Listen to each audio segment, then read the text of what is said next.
We sure will. Looking forward to that. Plus, the past several months, of course, have been very stressful as we've continued trying to map out the landscape and navigate this new normal during COVID-19. Have you been a little bit of emotional eating? Has that been going on for a while? Yes, and yes. In this segment, Andrea Swipe Murdaugh talks with an expert on this very topic, and here's what she had to share. The stresses of the world have led us to reach for what is affectionately known as comfort food, perhaps more often than in our pre-COVID lifestyles. But today we have Tricia Nelson, emotional eating expert and founder of the Heal Your Hunger Institute, here to equip us with tools to avoid the stress of stress eating. Hi, Tricia. Hi, thanks for having me. Thank you so much for being with us. This is such an important topic, something that's affecting all of us. And what we can really truly say is that the game has changed and so have the statistics. So what are you seeing across America in this day and age?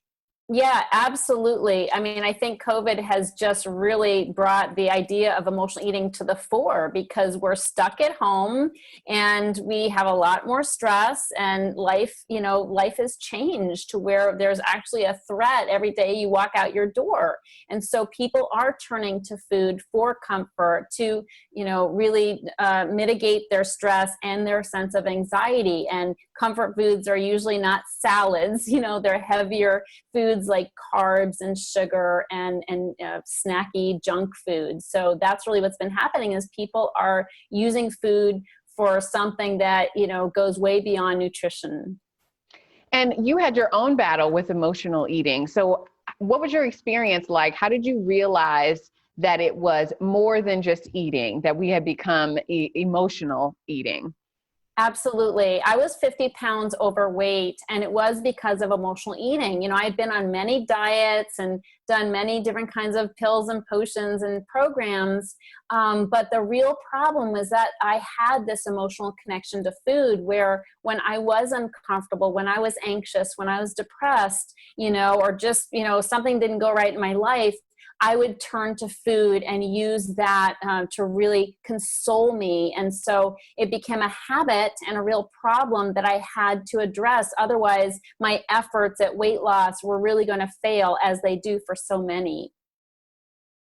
So important. And you're not only the founder of the Heal Your Hunger Institute, but you're also the author of Heal Your Hunger, 7 Simple Steps to End Emotional Eating. So while we might not be able to get to all 7, I think there's 3 or 4 that are really going to set the foundation. So why don't we start with that? You focus on having a good routine, especially for the morning. What does that look like for you?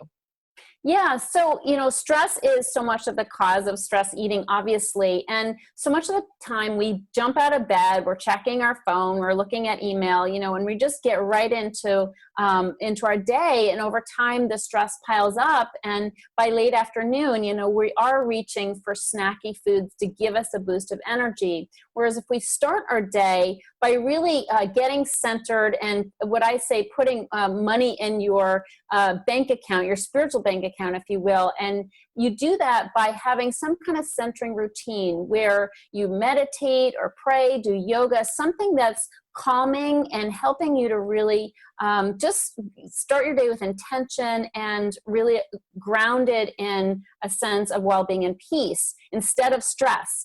And what you can do is you can draw on that, on those deposits that you made later in the day when the stress piles up. And so it's easier to say no to unhealthy foods when you do have a sense of centeredness, when you're not ricocheting from one, demand to another in life. You're responding instead of reacting. When you have started your day, just really, it's just can be very simple, but just really spending time with yourself, with God, whatever feeds your soul, so you can use that and have that with you throughout the day.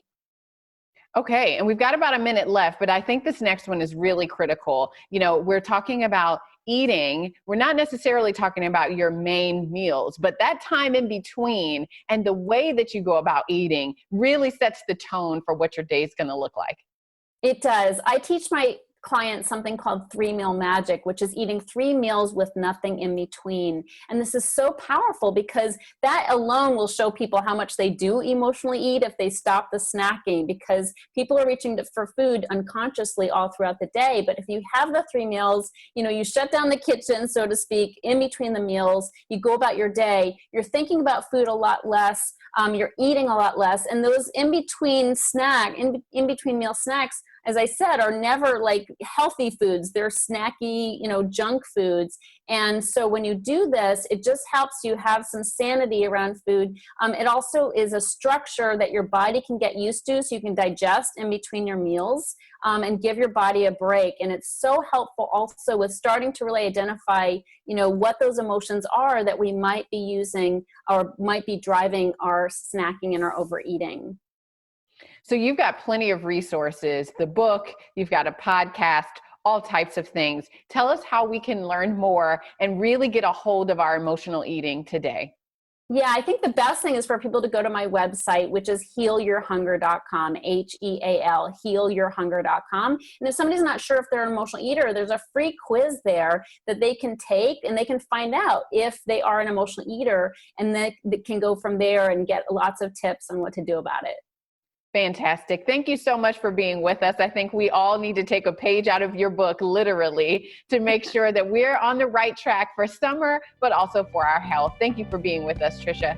Thank you for having me.